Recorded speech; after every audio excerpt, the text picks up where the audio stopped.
Takže pre týchto, ktorí nevedia, ako si zvoliť vlastnú taktiku, pri rohových kopoch napríklad, tak dáme play, vodíme, namiesto skill areny prejdeme na practice arénu, dáme options, create the price, hop, čo to bolo?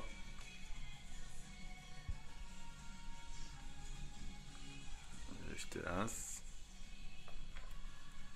Tak. Ideme na rohový kop. Mám tam vlastne už svoju taktiku zvolenú. Máme addings, add exists. Tak.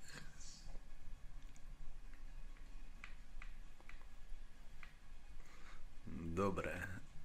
Takže zadných si naštelujeme preto, aby zbežali dozadu a mali sme tam nejakú poistku. A v podstate ide tu o to,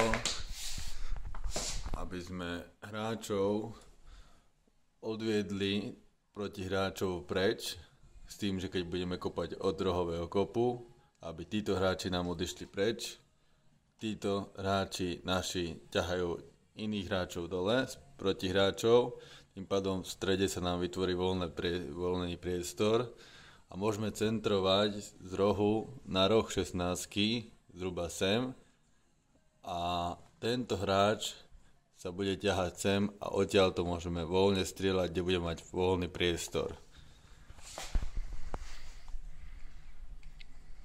Vyzerá to asi takto.